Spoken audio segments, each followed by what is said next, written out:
He is underperformed, in my opinion. Well, it depends. It entirely depends on what hype you're reading. If you're reading Twitter, yeah. You said he was better than Arch Manning. I think he is better than Arch Manning. He is not even close. And you said, look at the stats. Well, let's look at the stats now. It's the arrival. I came in the league, went straight for the title. He's got it! Jeremiah Smith! The Michigan Wolverines shocked the college football world. You know, some people gotta learn how to lose, man. And after all that, it's Ohio State together at the mountaintop. There's nothing quite like the game. Michigan versus Ohio State. This is The Rivalry. Proud to be part of the Varsity Network from Learfield and sponsored by Elevated Integrity Construction. Sports are nothing but pain. Not for me. I had a great weekend. The Browns didn't play. Ohio State was rolling. I was happy for an entire Saturday and Sunday. I had to watch, very conflicted, as Aiden Hutchinson chased down J.J. McCarthy. And I thought to myself, this is not any fun for anybody. This is the Rivalry Podcast. My name is Jace. That's Mr. JP. What up? Michigan and Ohio State, the greatest rivalry, not just in college football, but in all of sports. From River Radio Ministries and presented by our friends at Elevated Integrity Construction. This is a podcast, and that's exactly it. It's about college football, but more specifically, all eyes on that last Saturday in November. Week by week, we go through the game, analyze, give commentary, and kind of have that side eye on, well, what does this game against Purdue mean for playing Ohio State and vice versa? It's what makes this rivalry unlike any other. Rivalpod.com and wherever you social media at RivalPod. You can subscribe, rate, and review wherever you're listening right now. We really appreciate that. Takes 20 seconds, gets us in front of more eyes and ears. The algorithm loves it. Thank you for doing that. Now, normally to kick off the podcast, we do a little thing called Wheel Route, and we've kind of varied from that a little bit this year. But if you listened from the start of the season, we gave some pretty bold predictions for who we thought our conference champions were going to end up being. And boy, oh man, watching back, idiots, all of us. The only thing that makes me feel good about this is the fact that, you know, all the national media were just as wrong, at least nearly as wrong as we were, because that's the beauty of college football is that you think you have an idea. And then your number one preseason overall team and national title favorite loses to UCLA, right? I mean, it's crazy how this stuff happens. So with college football playoff rankings coming out this week, we record Monday mornings. Those rankings are out Tuesday night. We thought it might be worthwhile at the beginning of November to go back, do a little status check on our see how well we know ball on our conference champions and group of 5 champion and make some adjustments ahead of the new college football playoff rankings. Let's start in the Big Ten, where I made a decision. You made a choice and took Penn State along with many other. I thought they would be good. I'm not going to make fun of you too much because I did say they should. Who did you take? Oh, I took the Buckeyes. Oh, that's right. I took the Buckeyes, but I did say in that I went back and watched it and cringed a lot at some of the things that I said. Yeah, well, because we didn't know anything. We didn't know a lot, and we still don't. Let me ask you this, since you did pick Ohio State, are you keeping Ohio State as your Big Ten pick? Oh, for sure. Okay. I'm going to take Indiana. One, because absolutely not will I take Ohio State in this. Number two. Well, that just told me that you would if you were being smart about it. Number two, we've talked a lot about, and we'll get more into this. We've talked about how I have not felt this year like there has been unbeatable death machine. Ohio State and Indiana, I'm ready to declare them unbeatable death machine territory. I mean, like those two teams. Obviously, Michigan still got their goals in front of them. They can still make the Big Ten championship game. Iowa can still get in. USC can still get in. But those are obviously the two front runners. And so I don't think there's a bad choice there. How about the Big 12? Because back in the preseason, I took Arizona State. That's also same. Which I think, the Big 12 is chaotic. It's beautifully chaotic because you just never know. Tried to lean in to what happened last year as if that was some indication. It hasn't been. I feel like at this point for the Big 12 for me, I'm leaning BYU. Yeah, I mean, there's 2 or 3 teams I would feel okay taking. Texas Tech obviously being another one there. But I feel like BYU is just on a roll right now, and I like where they're headed. Yeah, this weekend's going to tell you a lot because BYU plays Texas Tech. Yep. So, I mean, to me, the winner of that game is the winner of the Big 12. And I mean, you may end up seeing them play each other again in the championship too, and then you get some of the narrative about, well, can you beat a team twice in a row, especially twice in the span of a month? We'll see. I don't want to talk about the SEC. Who do you pick? Because if you're new to the podcast, back in the preseason and for many weeks thereafter, I made some pretty bold claim stakes in LSU. Yeah. I felt like they were a dark horse candidate. I knew, obviously the Texas and the Alabamas were the favorites there. I felt like with a veteran quarterback in Nussmeier and a defense, I felt like LSU had everything in front of them to put together. And then here we are, and they don't have a head coach. So things aged well. We're gonna pivot. I would say at this point, I mean, A&M has to be the clear favorite here, right? I mean, I would accept Alabama as another answer there as well, but I feel like Texas A&M is just they're having a special season here. It seems like. I said Texas to start the season was going to be my SEC winner, and they're starting to kind of come together. They had a great game this past weekend. Arch really looked pretty good, to be honest. Are you sticking with that? No. Okay. Correct. No, you aren't. No, I am not. I'm going to go Bama. I'm going to go Alabama. I just think those guys since week 1 seem to have figured it out. They had a couple of close games here and there, and I know there's a ton of people that always get on the SEC for the SEC bias, which is fair. Is valid, but that conference is pretty dang good as well. There are some dogs in that conference, and their schedule has also not been easy. Yeah. And so I'm going with Bama. Well, I like Ty Simpson. I think they're starting to kind of click. Well, and especially after the way we and everybody else buried them after week 1. And again, this is, I'll just mention, and I think I may have mentioned this last week or a couple weeks ago. Alabama is real interesting because they're still going to get in the playoff if they drop another game here. But if you end up in a 9-3 scenario, you drop a game between now and the Iron Bowl, and then you get upset by Auburn, that Auburn loss is going to look bad. That Florida State loss looks worse by the week. And so Alabama, they're probably pretty safe for the playoff at this point, unless. And so that's the beauty of college football. The ACC, I'm not even mad about this one. I took Clemson. Yeah. But I will also say a lot of the narrative around Clemson was this is a national championship team. This team is built for a deep playoff run. And I explicitly said, I'm going to take them for the ACC, but I don't like it. And I don't buy that they are a deep playoff team. Clearly, at least half of that was right. But Clemson certainly not winning the ACC or the Bad Boy Mowers Bowl at this point. So who are you taking for it then? Do you have a replacement? I think Georgia Tech. I think Georgia Tech is probably. Duke? Yeah. Okay, I could get down with that. I think Georgia Tech is probably a bit overrated. Like, is Georgia Tech really, should they have been the 8th ranked team in the country? Probably not, but up until this weekend, I mean, they'd won all their games at that point. And so with Miami dropping another game, Miami, kind of an insane end to that though. So I was walking out of the Horseshoe. This is a very, it relates to it, but it's a little bit of tangent.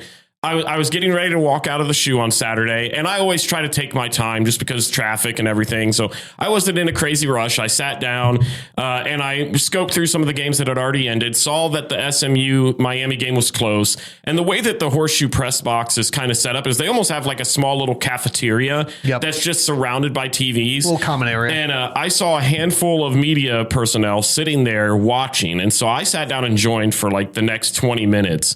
And watched the end of that game. And I don't remember the exact scenario because I was still just adrenaline coming down from Penn State. But the penalty that they called for roughing the passer or whatever that ended up setting up SMU to kick the game tying field goal was just bananas all around. I don't think I've ever seen a game end like that. You know what, though?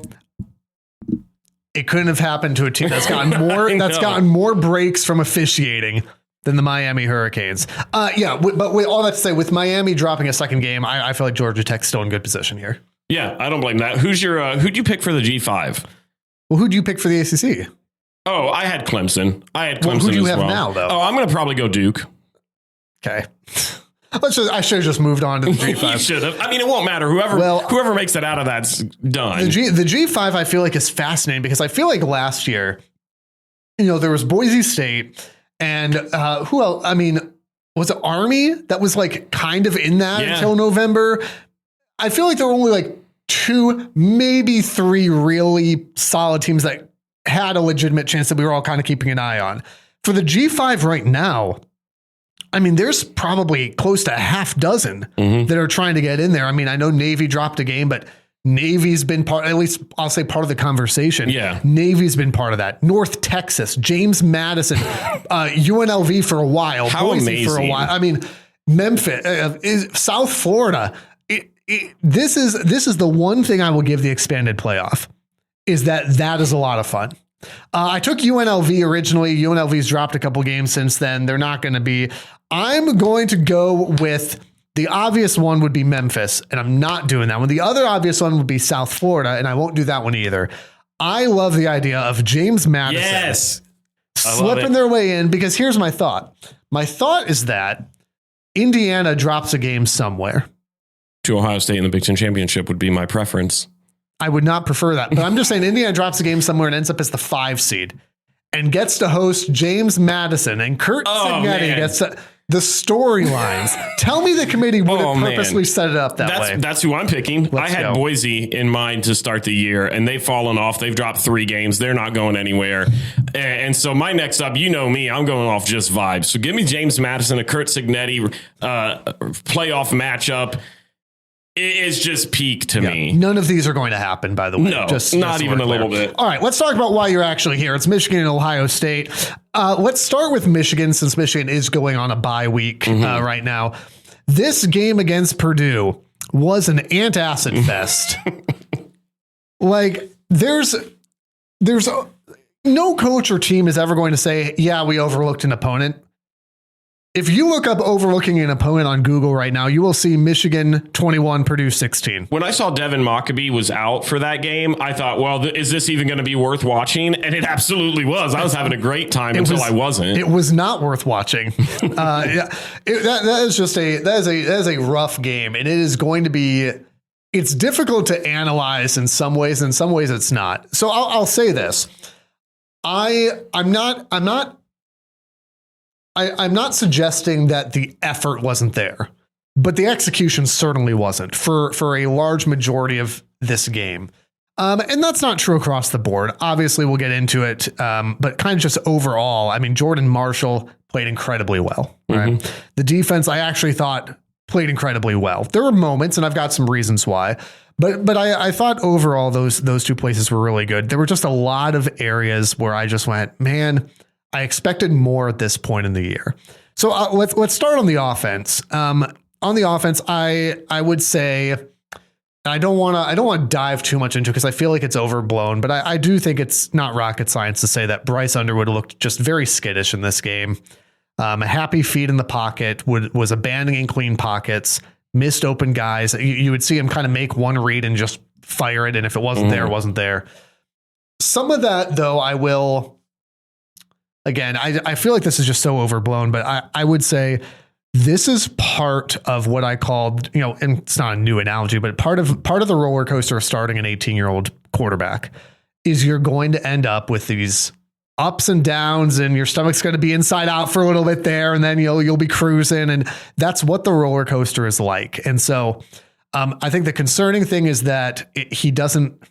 In this particular game, I'll put it this way, in this particular game, it almost looked like regression from where he started the year. And I don't know what's behind that, but I do think, and I'll end with this on Bryce, because I fully believe in this kid. I think the bye week hits at a really good time for him because you get a chance to settle him down and figure it out, because you've got 2 more very winnable games on the schedule, but not if you put out an effort like that. So that's what I'll say on the quarterback. Jordan Marshall obviously looked fantastic. The concern for Michigan is going to be that Justice Haynes looks like he's done for the year. Now, they are talking as though this foot surgery that he's about to have or just had or whatever it is, that, well, We don't know how quickly that'll heal, and there's speculation that they might get him back this season. Does that mean for Ohio State? Does that mean in a playoff scenario, if Michigan win a couple rounds, does that mean a bowl game? I don't know.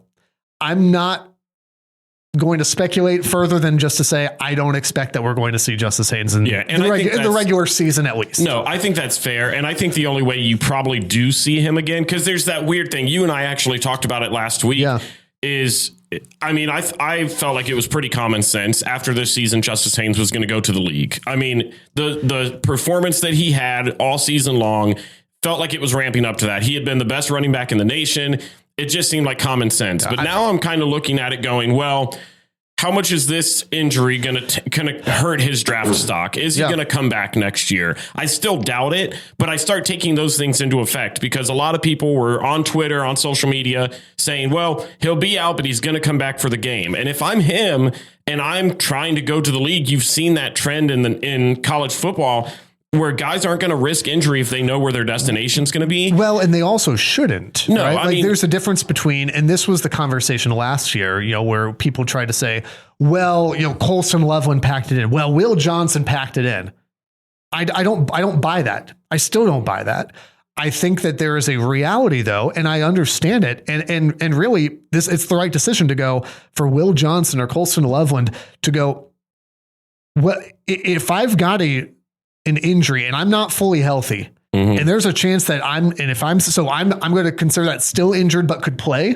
If I'm still injured, but could play, but the chance of re-aggravating that injury is, of course you shouldn't be playing in that game. Like it is the most important game on the schedule. You should not be risking your future for that. Yeah. And so for Justice Haynes, would it be great if he was able to come back? Of course. I don't expect that. And so that's the really disappointing news. The good news for Michigan is that Jordan Marshall looked fantastic. Even the backups there. So Micah Kalapana's been out. I don't know if he's officially out for the season, but he's not. He's hardly played.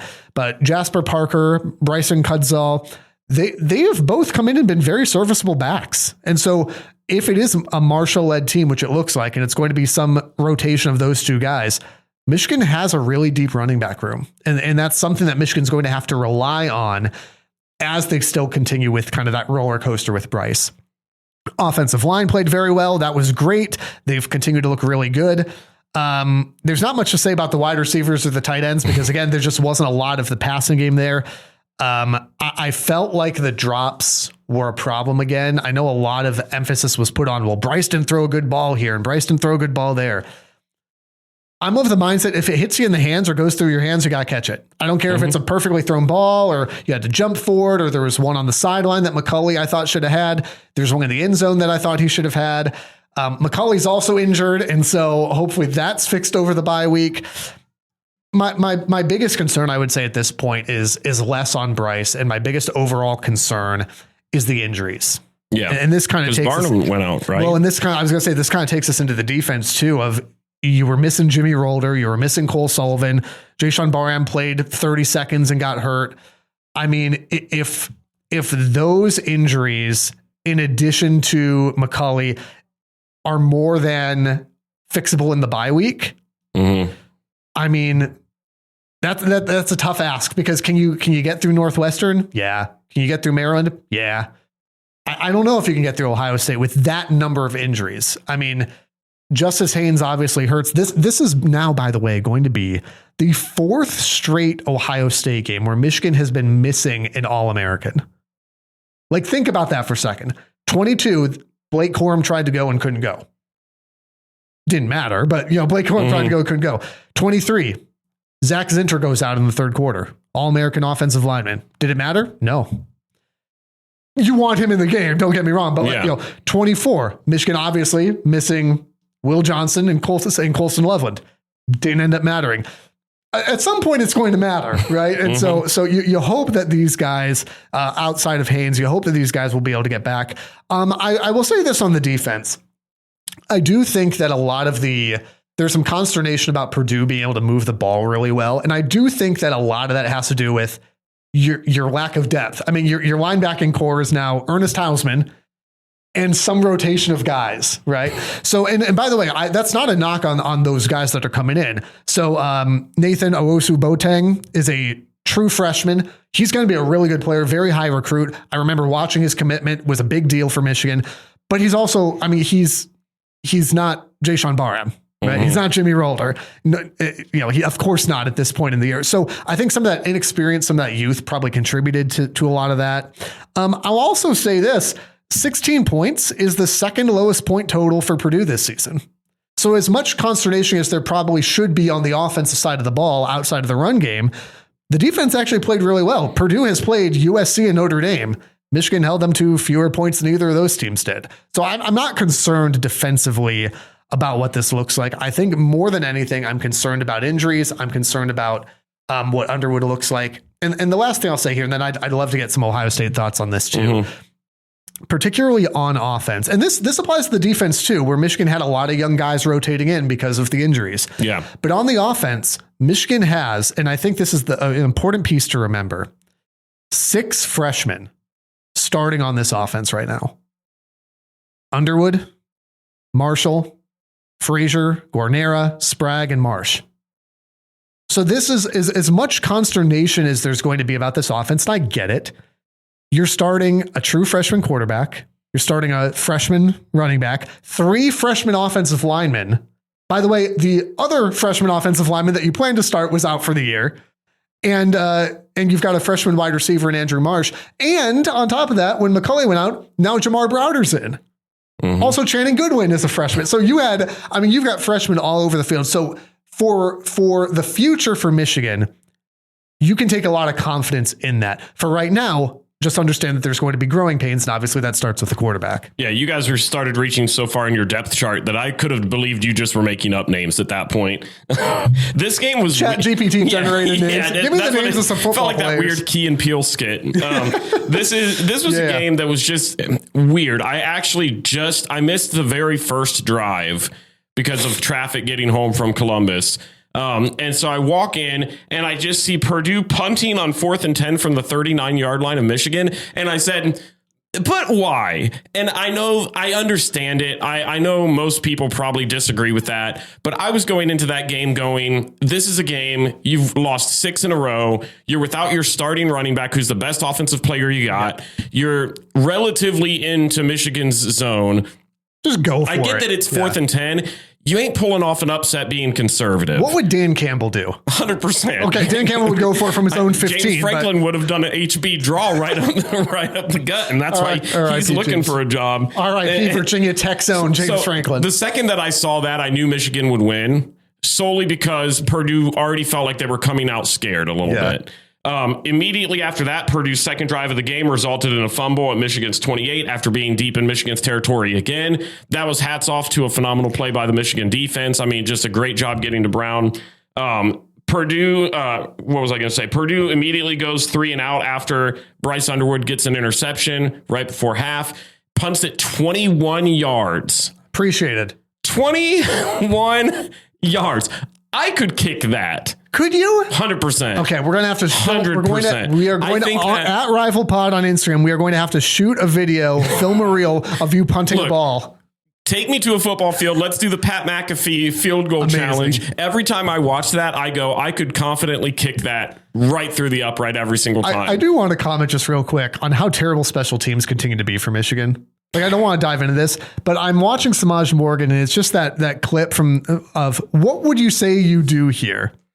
Like, punting is an adventure. I'd like to get off the ride. Hudson Hollenbeck is either like 75 yards or 7. I think that's been the one thing that Michigan... He kicked it into his protection. It's just... I think that's the one thing Michigan and Ohio State fans can both get behind is the punt return situation. Ohio State's has been bad too. Brandon Ennis has caught a lot of flack, deservingly so, of his, just lack of explosiveness there. But at least he's fielding punts because Samaj is back there and he's not. So Samaj can't catch the. And listen, I so believed in the potential of Samaj. I still do, but I'm not seeing it. So if I don't see it, you can't catch the ball and you can't field a punt. Why are you on the field? 100%. Anyway. And that's surprising because you've stood up for Samaj for years. He's been a guy that you've talked highly. I think even going into the preseason, you talked about him as being one of the key role players, and he has played a key role in you guys being in close games. It's been rough. It's been really rough, and I'd rather go see. I'd rather you put. And Sharon has talked about. Well, we're gonna give him competition. Get Andrew Marsh back there. I have a hard time believing Samaj Morgan is the best punt returner on this team. Put Bryce back there. No. Let him catch it and run. No. Yeah. You heard me. You would not. You heard me. Insanity. I don't care. This game just felt like both teams had a ton of chances to pull away and just decided to not. Yeah. I mean, Purdue's first 2 drives were in Michigan territory. They did nothing with it. Bryce Underwood threw an interception that was at Purdue's 5-yard line. He also fumbled it into the end zone for a touchback late in the third quarter. Yeah. And then Purdue failing a 4th and 2 near midfield. Both the right after Purdue went 3 and out and punted it 21 yards, Michigan went down and scored immediately in like 4 plays, which drastically changed what that halftime looked like. Yep. And then when they failed on 4th and 2 near midfield, Michigan took it over at the 50, went right down and scored. I mean, pivotal moments of the game that really swung this. And for a team like Purdue, who came in there without their best offensive player, to be in there must, as weird as it sounds, feels really good for them.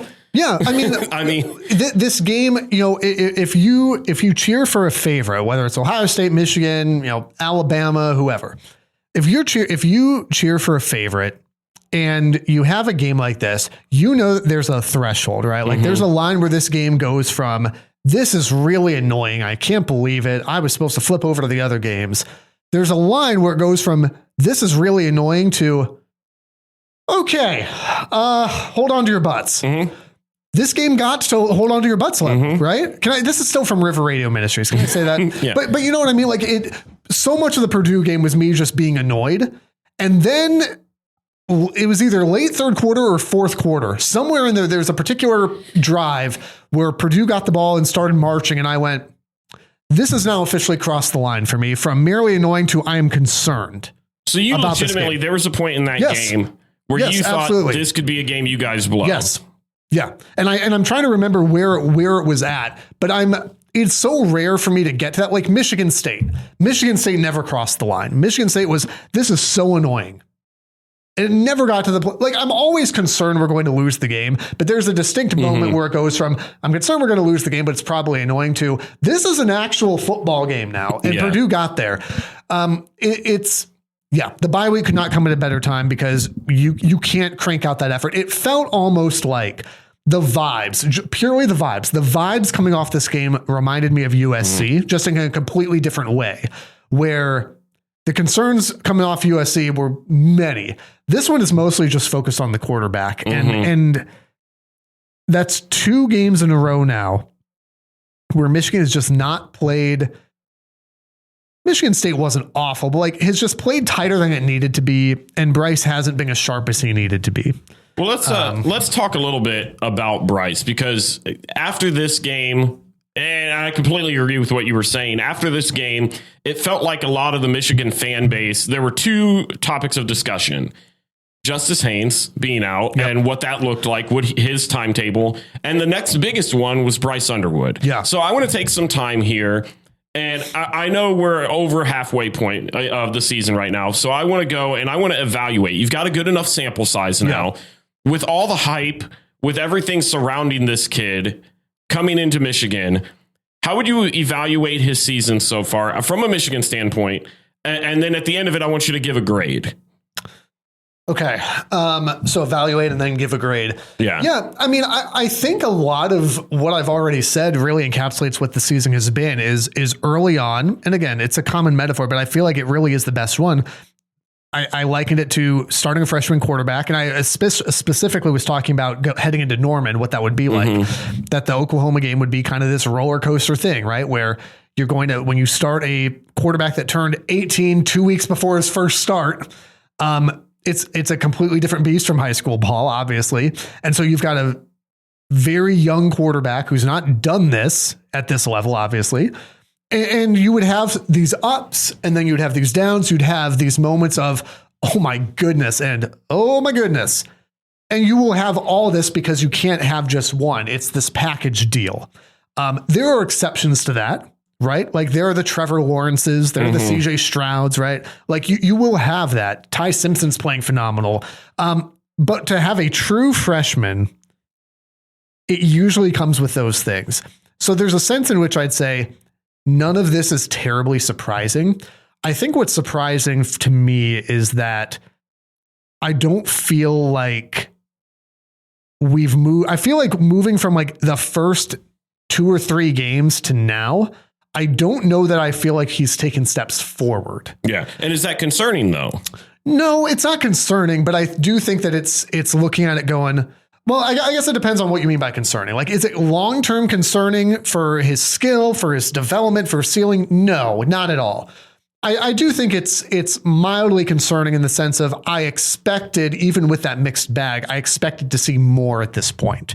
Does that make sense? Like a little bit. Like I would probably disagree. I don't think that there's any need to be like, oh, we're concerned about Bryce Underwood. No, but I did expect to see more development at this point, and I'm hopeful that the bye week can continue to help some of that development. Because I do think that week to week, I mean, there's a lot of growth that can happen. And when you've got that extra bye week in there, this is a great place for it to end up and to land for Michigan. So what are you grading him overall right now with how he's played? What grade are you going to hand Bryce Underwood? Yeah, I'm probably going to give him a B.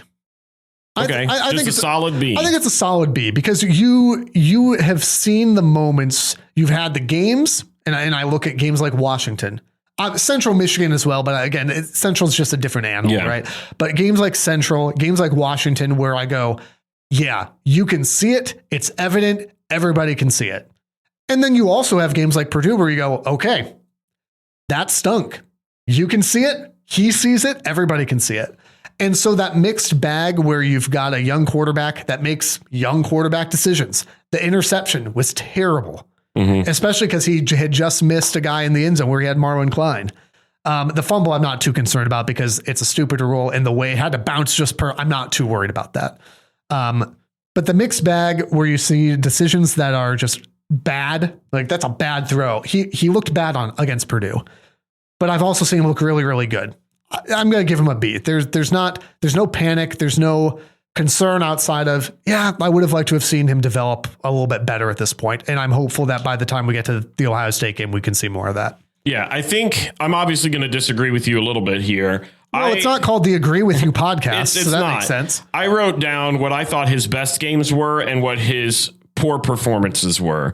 And his best games this season statistically were against New Mexico, Central Michigan, Wisconsin, and Washington. The best one being Central Michigan. 3 of those 4 teams are not great college football teams by any means. It's start of the year, whatever. I think he kind of peaked to me in the Central Michigan game. That was where I started to look at him and I went, okay, you're really starting to see why he was brought in. Yeah. But I think there's other outside factors that kind of that you got to take into account. Going out there, and I don't remember at what point of the season it was. It might have even been prior to the season starting where he made the comment, nobody has seen a freshman like me. And then he comes out and he has 7 touchdowns and 3 interceptions on the year with what? 4 games remaining? 3 games remaining for Michigan. Left, yeah. You got 3 left and you've not hit double digits on touchdowns this season. And so I'm looking at this, and for his poor performances, and I'll go half on one because I don't think it was a bad game solely on him. But Oklahoma, he didn't play well. I know you strongly disagree with me on this one, but Nebraska, I don't think he played well. Michigan State, I thought he didn't play well. Not that he needed to go out there and play crazy, but statistically, it wasn't a great game. He didn't do anything. Purdue, not a great game. The one that I'll go, and I'll go sure that I'll give that to you because I don't think it was that terrible, was USC. I thought he played okay. I thought he was just kind of middle of the road. But for a guy that came in that was as hyped up as everybody hyped him up, I heard people from the Michigan side comparing him to he was going to be just on par and just as good as a Jeremiah Smith was coming in. He's going to be an immediate impact player. Him coming out there and saying, nobody's ever seen a freshman like me, paying the money that you guys paid for him to come to Michigan. The bar is here, whether people want to admit it or not. Yeah. The bar for him, regardless of his year in school, was this is going to be a guy that is going to be atop the QB rankings in the Big Ten, if not the nation. This is a guy that's going to be a Heisman caliber player and all this. And this is where you'll probably disagree with me. I don't think that I can look at a single game this season where he himself has been the difference maker. To me, yeah, that's just ridiculous. To me, the difference maker, even in that Washington game where he played well, was the defense and the running back room. The win against Nebraska was the running back room. You saw it this past week. The running back room, time and time again, has saved Bryce Underwood. I tweeted it this past weekend that Jordan Marshall and Justice Haynes deserve some of that $10 to $12 million that he got to come in.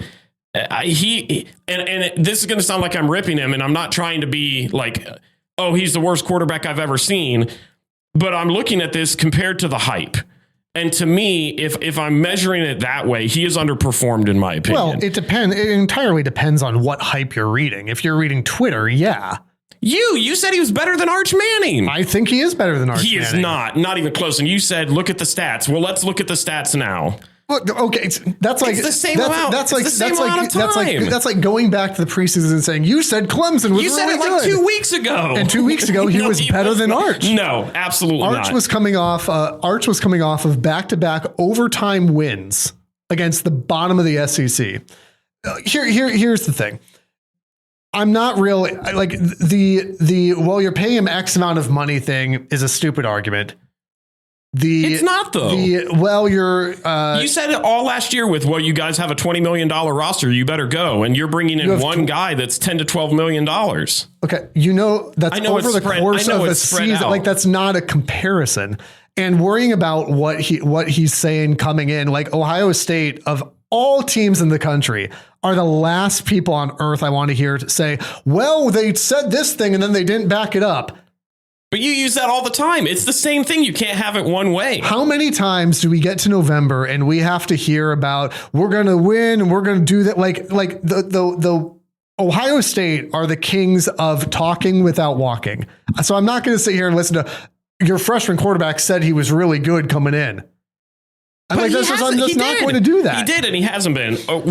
Regardless, my grade for him, despite all of that, is a C+. Yeah. Nobody cares what the Ohio State fans' grade for Bryce Underwood is. Well, no one cares. I care deeply. Hey, maybe you feel a little bit like Matt Rhule in Nebraska. Yeah, Nebraska's catching strays on this podcast. You know what? Because you know what? Pop off. I needed Nebraska to beat USC. No Hugh Freeze, anything like that? Oh, it could have been Hugh Freeze. It could have been Hugh Freeze. Nah, we're going to go with Matt Rhule because Matt Rhule, and here's what I'm going to say. You're like, wow, you guys are really disagreeing. Yeah, we're back on the same bandwagon here. Nebraska giving Matt Rhule an extension like that, he's going to be there through like 2032. Yeah. Matt Rhule is like 18-17 overall, not against ranked 18-17. And realistically, he's got one more year with Raiola. Like, it's not, and Raiola also sucks, but Raiola is out for the year. Yeah. Matt Rhule is not doing great record-wise. Every year, this is the Matt Rhule's third year. Well, here we are in Matt Rhule's third year. He's got 3 losses. Good luck to you, corn people. Anyway, maybe you feel like Matt Rhule in Nebraska. Sorry, Nebraska fans are very nice. You're trying to build like a champion. You might not know how to execute it. Aaron and the team at Elevated Integrity Construction have a winning pedigree and a team of All-Americans. They're a juggernaut of the industry. They've built a dynasty of championship builders for your home, church, or business build. Go with the folks with integrity in their name at elevatedintegrity.com. Rivalry Podcast, also proud partners with our friends at Homage. Since 2007, Homage has been helping fans pay homage to the people, places, teams, and moments that matter most to them. Quality craftsmanship, elite storytelling, and trademarked legendary comfort. If you are watching on YouTube at Rival Pod right now, I've got nice Detroit shirt on from the folks at Homage. You can get your own, whether it's Detroit merch or Ohio State gear. They've got pop culture stuff. The link below on YouTube or in the podcast description, you can get yourself something, and it supports the podcast as well. So thanks for doing that. The Rivalry, also a proud member of the Varsity Network, powered by Learfield, the must-have app if you call yourself a college football fan. The Varsity Network has live broadcasts and on-demand podcasts just like this one. Free to download. Find the Varsity Network in the App Store and be sure to search for the Rivalry Podcast. And again, wherever you're listening right now, take a second to subscribe, rate, and review. And be sure to follow on social media at RivalPod and support the podcast at rivalpod.com. I hope that Jim Knowles had a good return to Columbus. He didn't. He did not. I hope he had a great time up until about noon on Saturday. And then I was hopeful that he would have just the worst time of his life. And he did. And Ryan Day and Brian Hartline made sure of that.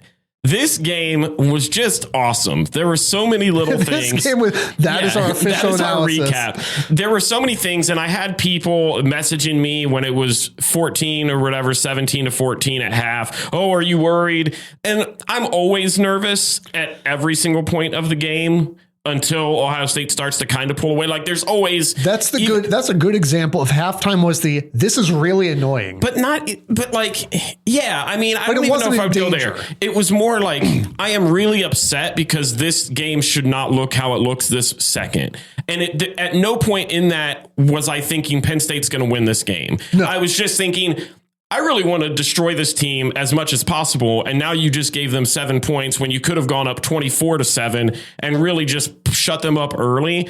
It was just a weird thing at the beginning, but that was about the only bad part. There were so many little things throughout this game that I really loved. Julian Sayin, just a dog. I mean, looked really good. And we talked about it a couple of weeks ago after the Washington game. And then I thought with Minnesota, it was very intentional when he started to throw a lot of the deep balls that they were trying to get him more comfortable doing that. You saw it on full display. Yep. I mean, numerous times he had it at will. There were even a couple of plays. I don't remember which tight end was in the game at the time, but it was on Carnell Tate's reception that he almost scored on. I think it was coming out of half, but he had two guys right there wide open on deep balls. It just seemed like whatever Julian Sayin wanted to do, he got, and it just wasn't hard. And we ripped a little bit on Penn State as we do, because both you and I, the one thing we can agree on is we hate the Nittany Lions. Correct. They should be thrilled they don't have to see us till like 2028 or whatever it is now. This was a team that going into the season was ranked number 2 in the nation. They were a lot of people's national champs. You and I had talked about this. Yep. And this isn't going to be me like completely trying to hype them up and say, well, we just beat this dynamic team. But despite losing Drew Aller, despite firing James Franklin, this defense was still a supposedly really good defense.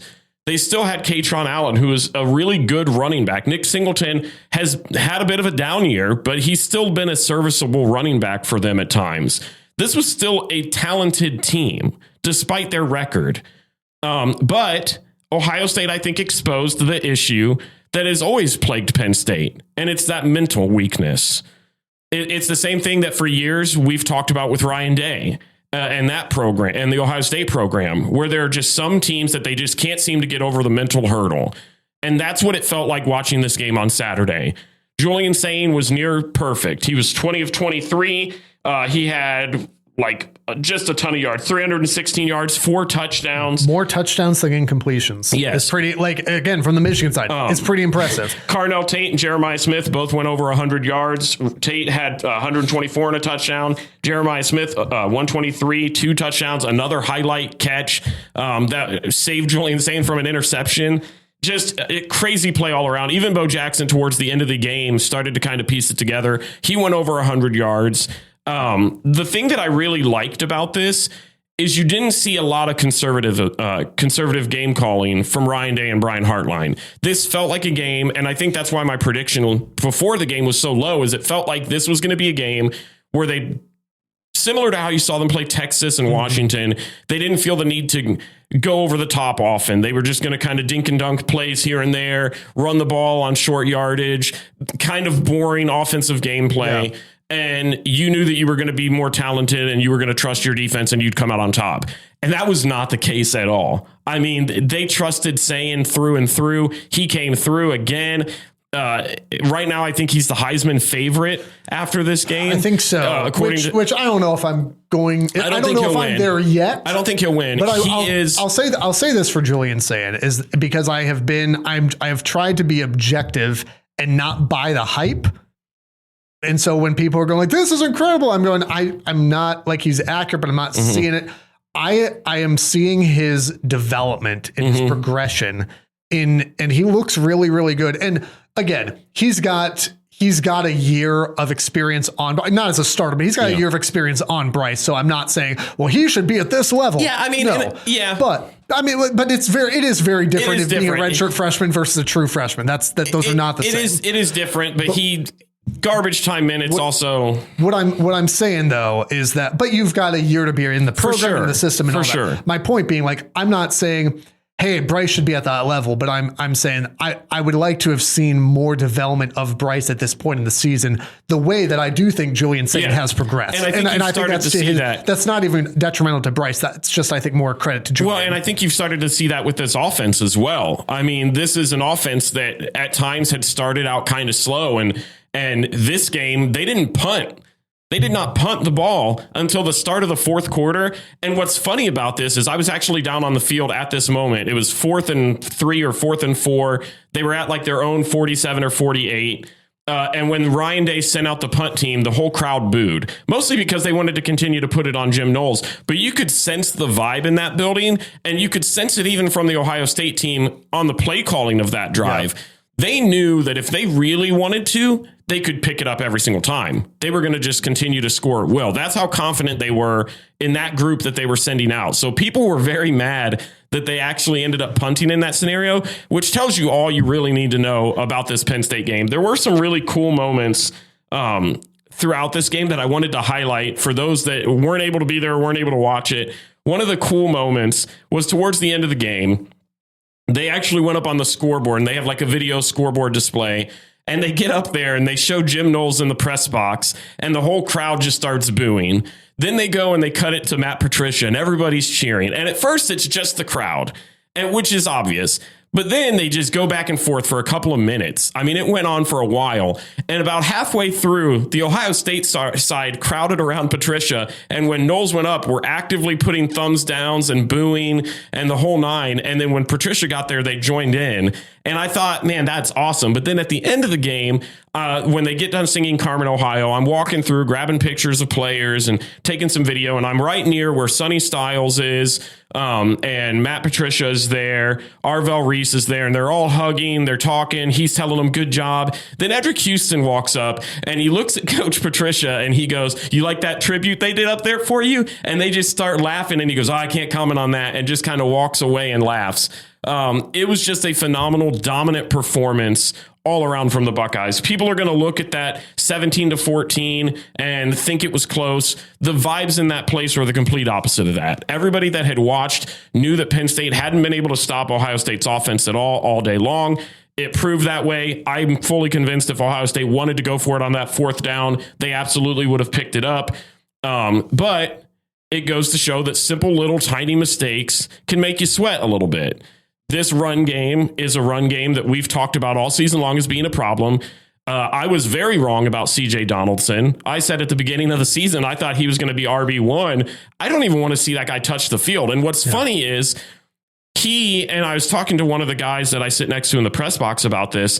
He felt like somebody that fills that Mayan Williams role from a couple of years ago. Yep. You get him in a 3rd and 2, a 3rd and 1. He's a big bruiser, put his head down kind of guy. He's a fullback, and he doesn't. I know he leads the team in touchdowns right now when it comes to the running back room. That's why why you can't stat watch. Yeah, and to me, he has just been stats are stats, unimpressive. But he has been. Stats are always stats, but he's just been unimpressive to me.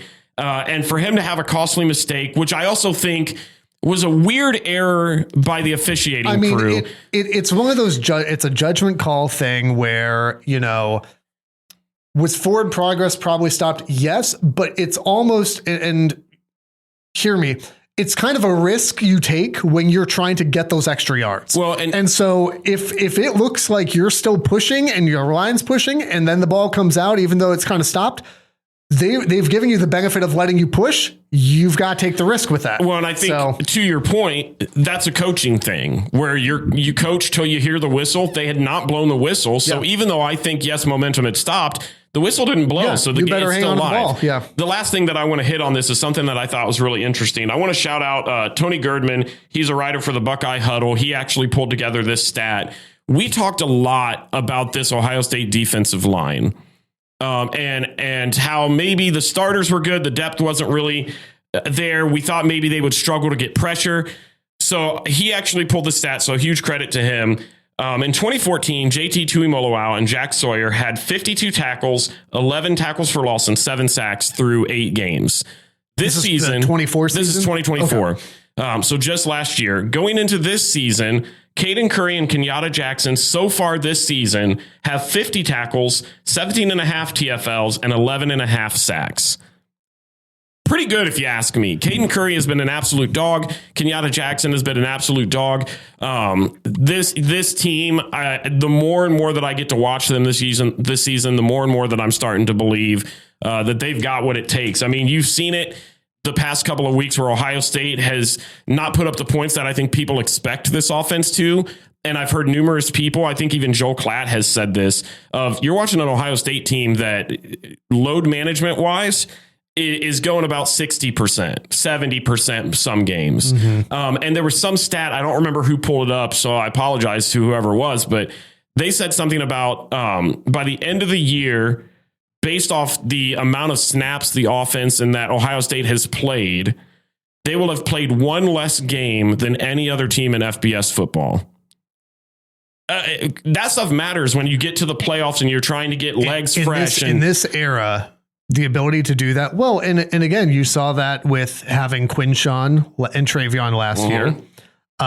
The way that Michigan moved in their national title year, the way Michigan moved through much of their schedule, where, you know, there were questions about, again, well, stats for JJ McCarthy aren't very... Yeah, because he's not playing like half the game, my guy. You know, where that does make a difference. Obviously, that was still the 4-team playoff, but that does matter for later in the year. Well, and it's not even that they're sitting those guys. It's not even that at all. It's they're playing them the full game. It's just they're not having to run as many plays to go out there. That stuff really matters. Looking ahead here at Purdue. And thankfully, we've done a lot of this already in recapping for Michigan and previewing last week. Yeah. I mean... and I feel like I don't even know how to analyze this because it's... Oh, I do. Purdue is not very good, but I've also just watched a really tricky game. I don't think that Purdue offers much fight here. And I'd also say this, especially in college ball, when you do have a game where you're a big underdog and you actually are in the game late and you can't quite get it, that's an emotional thing. And while, yes, in one sense, you could take it as, well, we feel good that we were there. That can also be really draining to be like, we were right there and had a chance to get it done and we couldn't. They get the game at home. It starts a little bit later. Is it still Ross-Ade Stadium or whatever? It starts at 1 o'clock. So. It starts at 1 o'clock Eastern. Don't be thrown off by that. I mean, what? 38-10? Yeah. I guess. I don't know what you want me to say about this. Like Purdue's not, yes, Michigan struggled with them for 3.5 quarters. Purdue's not a good football team. No. They're not a good football team. They've lost 7 in a row. And like I said, Ohio State and Indiana are the two teams that for me have moved into at least right up to the line of unbeatable death machine. Your run game is still terrible, and that still would concern me if I'm Ohio State. 160 something total yards this past game. Stats are stats, but you know, anyway, I thought that there were every team's going to have holes, but I do think that unbeatable death machine is very close for Ohio State and Indiana both. Purdue is not going to hang in this game. No, Purdue's lost 7 in a row. After the Michigan game, they asked head coach not Jeff Brom. Yeah, Barry Odom. Thank you. Barry Odom. They asked him kind of a status of will we see Maccabee play again this season, and he said, no. That means, at least in my mind, you ain't seeing him this week. Yeah. And so they're already going to be without their best running back. You saw it against Michigan. They were kind of a running back by committee kind of group anyways. Well, and the quarterback situation was interesting because they would swap out the passing package and the running package. I am interested. Again, I don't expect Purdue to hang in this game. I'm interested to see how Ohio State handles that. But again, it's not like this is a dual threat quarterback. It's a completely different package. Yeah. The tell is who's in the game right now. You know? And they're going to be playing against the best defense in the nation. I don't see a way. Home field advantage? No. there are games where you look at it and you go, well, if they can do this, and this, they can pull the upset. Purdue's list of things they got to do to pull off this upset is through the roof, and they need every single one of them to happen. There's just no way that Ohio State goes to Purdue and hold on. Didn't this happen in 2018? It did. 49-20. That's interesting. I wonder if any of those old ghosts are laying around. If there are any ghosts living in Ross-Ade Stadium, we welcome your company. They're not. No, Okay. they will not be. They rank defensively in like the 90th in almost every single statistical category. I struggle to find a way that they are going to be able to move the ball. I feel like to pull off an upset, you're going to have to score a lot of points because even if you're able to get one on this Ohio State defense, which they won't, you're not going to stop both sides. It sure doesn't seem that way. No, and after watching how Carnell Tate, how Jeremiah Smith have played this year, I don't see a team in the nation that can cover both of them. And I actually think this year you've actually seen a lot more commitment to Ohio State throwing the ball and finally utilizing those Lamborghinis they got there. Not that they've underutilized them, but in the past they've had guys like Quinshon Judkins, they've had Travion Henderson that they want to give the ball to. I don't think they feel that pressure to give Bo Jackson or CJ Donaldson or even an Isaiah West. I don't think they feel the need. Nor should they. To give them. I think Bo Jackson should get a decent amount, but I don't think. I mean, you got to run the ball at some point. And I don't think Ohio State is scared to look at teams and go, yeah, our game plan is to throw it over your head. Try and keep up, buddy. And then you see teams like Penn State, who still were talked about as having this good defense, go out there, and you watch Jeremiah Smith beat two guys in quarter coverage. I don't think anyone was still talking about Penn State having a good defense. But I'm saying you're watching this. Your point is taken. And you're going, okay, Ohio State, they know their identity now. And that's scary. You're watching Julian Sayin get better and better every single week. You're starting to see this offense come into a groove. I just don't see a single scenario unless Jesus comes back that Purdue pulls this one out. I've got Ohio State 42, Purdue 6. Yeah, you will not have to spend much time watching this game. I don't even know what network this is on. I will be sitting in front of the TV the entire time. Yeah, I know you will. Loving every bit of it. We'll see. Let's go real quick to the national scene for college football pick'em. As a reminder, Stupid Genius is part of this. This is where we unsuccessfully pick upsets every single week. Rules are simple. Must be a 5.5 point underdog. And if you get your pick right, you get whatever the spread was at time of recording for your points. You are still up 23.5 to 6.5. I'm running out of time. I have not gotten one right since week 1. It's been a while. All right, let's start here. Let's start at number 8. This is probably the game of the week. Number 8, BYU. At number 9, Texas Tech. You mentioned this earlier, how this will probably, 1, could be a preview of the Big 12 championship, or 2, could determine the Big 12 champion. BYU at Texas Tech. Tech is 10.5 point favorites in this one. Man, I keep going back and forth. I think I'm going Texas Tech. That's what my gut says. I mean, I took BYU earlier in the episode to win the Big 12, and so I will take BYU here, and I will take them as my stupid genius at 10.5. I like a lot of what BYU is doing right now. Is it Bachmeier, right? Their quarterback. I feel like he's playing really well. Texas Tech does not. Again, we're talking about unbeatable death machine level. There was a moment there early in the season where Texas Tech looked like they might be that. They do not look that way anymore. They're still a very good football team. I think BYU pulls off the upset here. And if that's Tech's second loss, now Texas Tech is in a little bit of trouble here too. Number 3, Texas A&M at number 19, Mizzou. A&M 6.5 point favorites in this one. Mizzou, this is an elimination game for them. If you want to go to the playoff, Eli, I guess you better win this football game. I think he's going to be more concerned with where his next head coaching job is going to be at. So I am not taking Missouri in this one. I've got A&M. Yeah, A&M, and they will cover. And I think it's unfortunate for Mizzou as well, because without Prebula there, that's just a tough If ask. they had him, I would be a lot more interested in this. I just don't know if they win this game, but it's kind of like it's kind of like Penn State, right? Penn State was not going to win that game with Drew Aller. Whether or not James Franklin's coaching, Drew Aller being there is not going to change the outcome of that game, but it's going to make that game probably more competitive. Same thing here for Mizzou, but yeah, we can move on. I've got A&M. This is a fascinating Big Ten matchup. I was so hopeful. Fascinating Big Ten matchup. Number 6, Oregon at Kinnick. Now it's not at night. No, I believe this game's in the mid-afternoon. Oregon 6.5-point favorites here. Listen, the lore of Kinnick Stadium and Iowa, the fact that Iowa's not ranked right now is abysmal. I know. Crazy. That Tennessee has 3 losses and is ranked. Can you say SEC bias? Iowa and Oregon both still have chances to make the Big Ten championship game. Mm-hmm. So, I mean, this is a Big Ten championship elimination game. I don't know if I'd go so far as to say it's a playoff elimination game for Oregon. It would be for Iowa. Yeah. I don't see a way that Iowa gets around that. Who do you have in this one? Because this is a tough call. No, I've got Oregon. That's what my mind is telling me. I don't see how Iowa beats this team. But the vibes of a Hawkeye upset here, I really want it to happen. I want to be wrong, but I won't be. I'll tell you right now, I'm taking Iowa.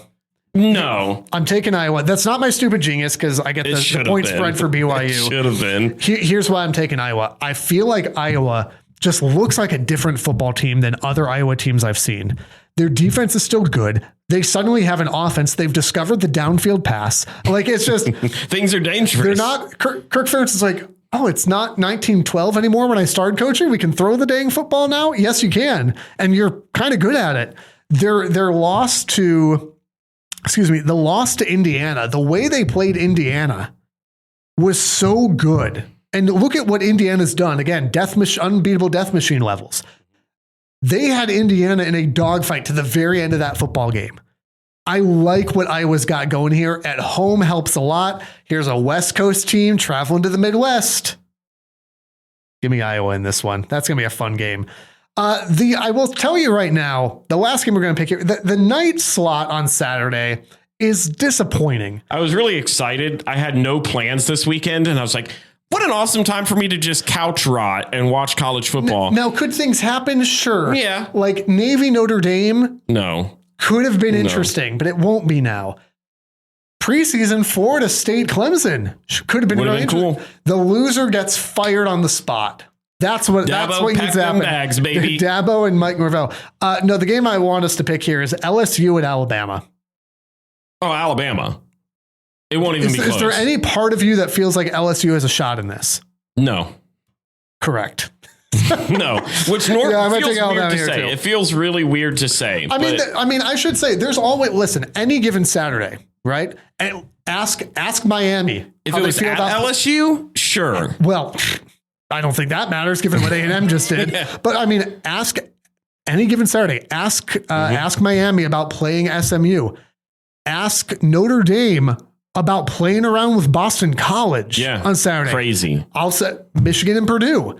I mean, better to go ahead and win those football games than to end up in that situation. But yeah, I don't see a world where LSU, the vibes are very low. Yeah. It's called Death Valley because they're dead. Again, I don't know if I can say this. This is still a ministry. I don't know if I can say it. It works. Who's your stupid genius upset pick of the week? It took me a while to find this one, but I think I've landed somewhere that's going to basically win me the season. I've got Stanford. You've said this for 4 weeks, by the way. It goes to show, hey, who has the lead right now? Fair enough. Go ahead. I've got Stanford over North Carolina. North Carolina is 9.5-point favorites right now. No real reason other than Bill Belichick's season has gone horrible, and I would love nothing more than for it to continue. North Carolina got their first ACC win. Congratulations. I think they beat, I don't even know, Syracuse. Cool.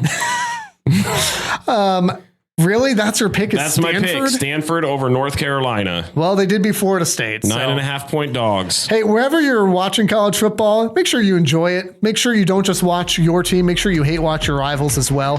And while you're doing it, be sure to subscribe to the Rivalry Podcast and follow @RivalPod on social media. The Rivalry Podcast is part of the Varsity Network from Learfield and the River Podcast Network from River Radio Ministries. New episodes out every Monday. Be sure to subscribe, rate, and review wherever you're listening right now, and follow on social media @RivalPod and RivalPod.com. And if you like what you hear, share with a friend so they can listen too.